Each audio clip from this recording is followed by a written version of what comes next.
Hello. So today I'm going to be talking about how to make a cardboard helmet. I use the templates from Boba Fett on the dented helmet. So I went to Hobby Lobby and bought gray mat board, 2 millimeters thick. Then I proceeded to cut out using the templates. So I used this nice utility knife along with these needle-nose pliers to sort of break off pieces whenever they got dull. Buy extras of these blades, and just the second you don't like the way they are, just break it off and move to the next one. Don't try to be a cheapskate like me. Templates need to be traced onto the mat board, so use a pen. For the glue, I either use hot glue, which dries a little quicker, but can still lift even with heat now, versus permanently attaching with white glue. If a piece was able to sit overnight and maybe not move around on me, then I would always try to use the owner's glue because it dries harder, and I personally like that it dried that way. So throughout the process, you're going to want to be clamping things. I use various sizes of these little clamps that I got from Harbor Freight for varying prices depending on size. Sometimes you need straight edges to prop up a place, maybe in the middle of the helmet, along with a bigger clamp to exert more clamping force. Measuring tape in case you need to measure something. I did a lot of sanding, as you'll see in the video. The other thing that I'm not showing here because it's out in the garage from another project is the masking tape. I use masking tape to hold pieces down as well as hold pieces together. All of this together, along with only one sheet of this matte gray board, allowed me to actually build the whole helmet. It's fairly sturdy, and it goes on like a normal helmet does. In the next few videos, I will be coating this with a polyacrylic, as well as doing the resin bondo and other aspects of this. But in this video that you're about to watch, I build this. So I hope you enjoyed. It took a long time, and a lot of the pieces were very fiddly. So hope you enjoy. Thank you very much for your time, and if you like, please subscribe. It should be in your lower right hand corner, my lower left hand corner. There should be a tiny little subscribe and like button. Please subscribe if you like what you see. Thank you. Have a wonderful day. Please note before you begin that I have laid down cardboard underneath the cardboard or the mat board that I am using. Please do not cut into your family's table. It will scratch it up every single time. So please make for sure that you're cutting on a surface that you don't mind scratching. That being said, whenever you start the helmet, go ahead and lay out all the pieces in a manner that can serve space on the mat board. I did this as best as I could, only to find out towards the end of the project that this one mat board was actually enough to do the whole entire helmet. So I wouldn't have had to been quite so stingy trying to fit all the pieces into one spot, but now I have enough pieces that I can actually go ahead and make another helmet if I really wanted to. But to be honest, I don't think I'm going to make a helmet right away. As you see, I'm going over these pieces multiple times, light cuts every time. Something that I did incorrectly that I would advise against is holding the razor at an angle. These angled cuts actually caused me a lot of grief as I had to go back and sand them smooth, which would have made the pieces harder to come together at the end.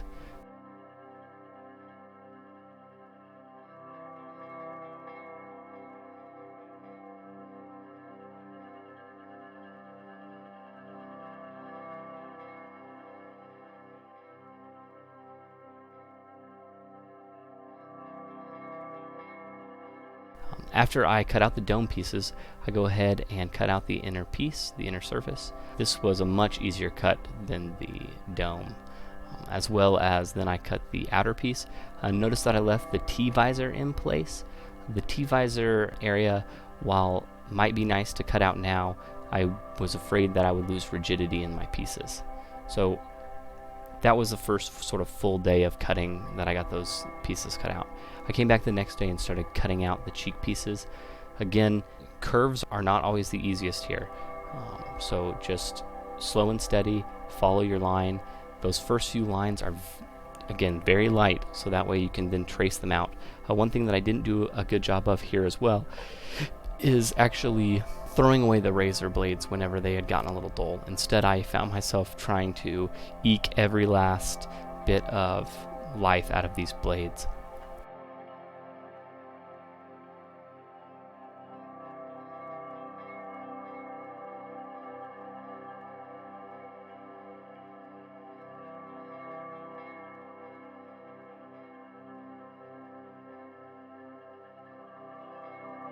After I've cut off all the pieces, I sand all the surfaces smooth. This is a long, drawn-out task, but in the end it actually made the whole entire process much easier, because then I didn't have to worry about jagged edges while I was gluing the pieces together.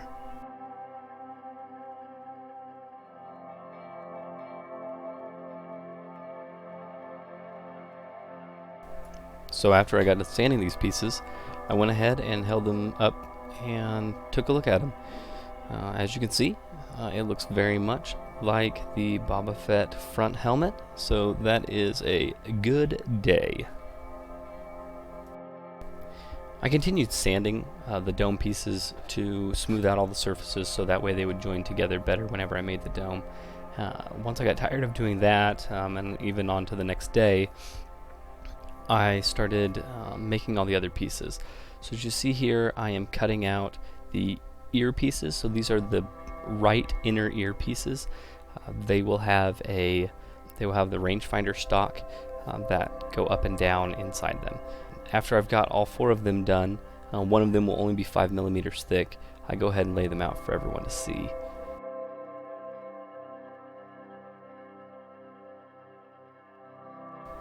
One, two, three, 4, and the template. Thanks to Boba Fett. I appreciate it very much. So once that's done, I go ahead and start gluing the pieces together. So I started with hot glue on the front, and it did not work. This could have been because I was trying to do too much hot gluing at one time, but I just used Elmer's glue, and it actually set up quite a bit better than the hot glue was. Please understand, if you saw my note on the screen a few seconds ago, clamping your helmet down with those wooden boards like I was doing will deform your helmet, so just please be careful. Now I'm cutting out the fiddly little inner pieces. There is a much better way that I will demonstrate later in the video, but just cut them out with scissors. Do not try to cut them out with the stinking razor blade.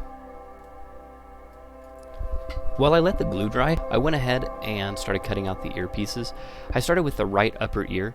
The right upper ear seemed like a good place to start. Honestly, probably if I were going to do it again, I would start with the left ear, as there's not 3 separate pieces that go together.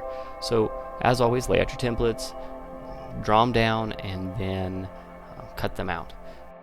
So, as you continue to cut these out, again, just a reminder, replace your razor blades early and often.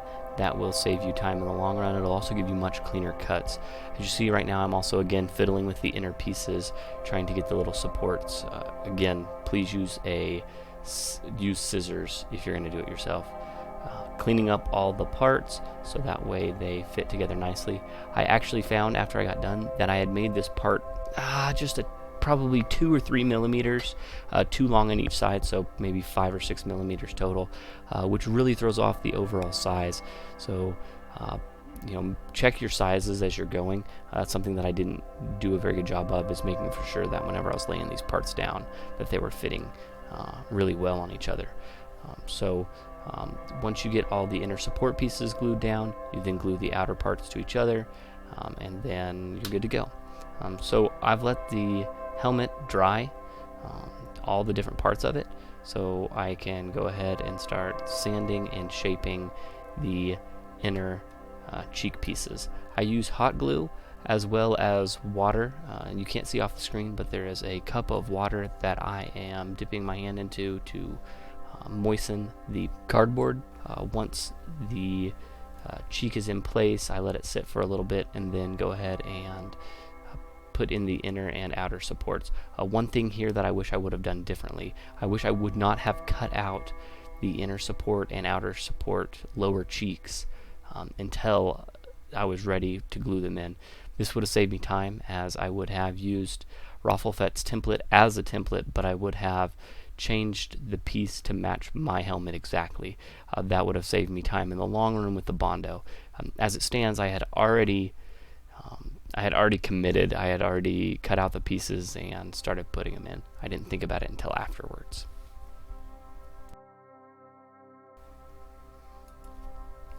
Now that I have all the pieces on the main dome somewhat put together, besides maybe the rear key slot, I go ahead and start working on inserting the dome. As you see, I had the dome piece already cut out. I cut it down to only about 10 millimeters wide. Because of the deforming of the helmet, I actually had to cut a small sliver and force it out to the outsides. I did this by slowly hot gluing in the pieces as I went along. Once that was done, I installed the dome supports. The dome supports were put in one at a time, and each measurement was taken on the dome supports before I went ahead and cut them out, because some small changes had to be made in the overall width as well as the length of these supports. I did not change the height. I also notched the front and left supports so that way they sat together in the correct middle spot like they're supposed to. Once that was done, I started cutting out the secondary supports. I only put in 8 of the supports, or 8 of the radial supports, versus Raffle Fett's templates, which give you another, I think, 4 to 8. You should have somewhere around 12 total to 16 total in the PDF that you get from him. Please use as many as you like. I found that 4 was a plenty, and I think it still turned out very well. Hot glue sets much quicker than Elmer's glue, so I went ahead and used that to put these parts in place. I would glue the bottom part, and then I would go and cut out the next piece, and then let it sit. I went ahead and put the dome on and let the bottom part cure overnight. So what I did was I set all the pieces in like they were supposed to go. I laid down Elmer's glue, and then again I let it sit overnight, and then went back to working on the ear pieces.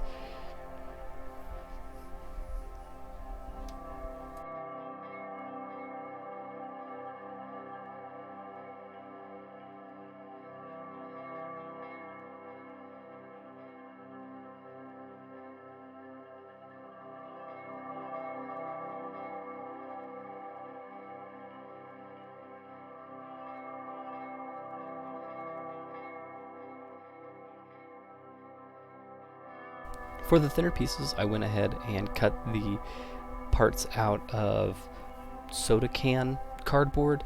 This is already, about 0.5 millimeters thick, so I didn't have to try to shape or trim the other pieces to the same shape, and I was able to actually cut it out much easier and shape it much easier.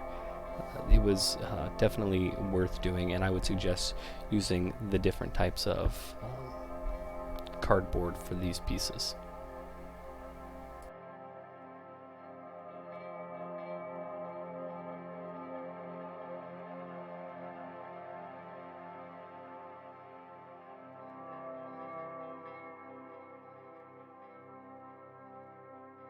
Here's where I took a step back and said to myself, gosh, I hate cutting out 50,000 of these tiny little triangles, so let's try to do it a better way. So I went ahead and measured up the sides, added them together, created a box, which I would then turn into multiple triangles, and then I cut them out with scissors. This worked out so much better than trying to cut them all out individually with a razor blade.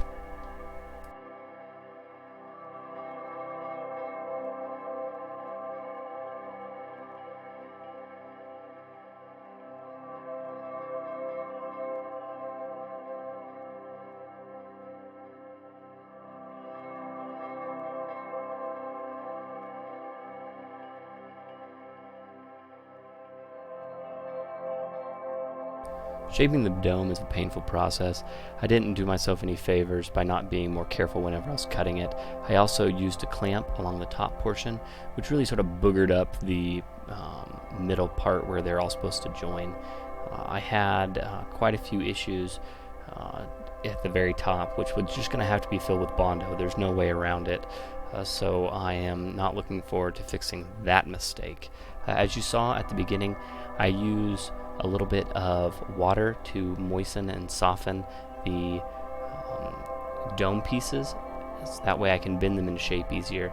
And then I go ahead and fill the seams from the inside with hot glue. Once the seams have set, I push the top right to where it needs to go and just repeat for all 24 pieces. The dome is probably my least favorite part of this so far, but if you don't do a good job, it doesn't look as good.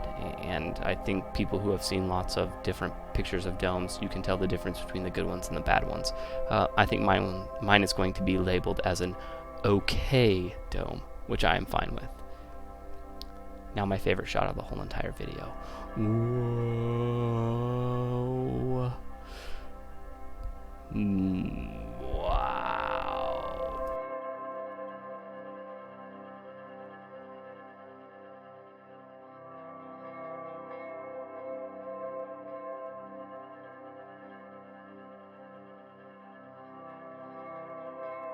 I go ahead and take a file that I got out of the garage that I usually use on car parts to clean up some of the bigger ridges, and then sandpaper, so that way I can clean up the edges. After that's done, I go ahead and start cleaning up the ear pieces and sort of finishing them up.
The final piece I make is the key slot for the back of the helmet. If you liked the video, please subscribe, and I hope you enjoyed. Thank you.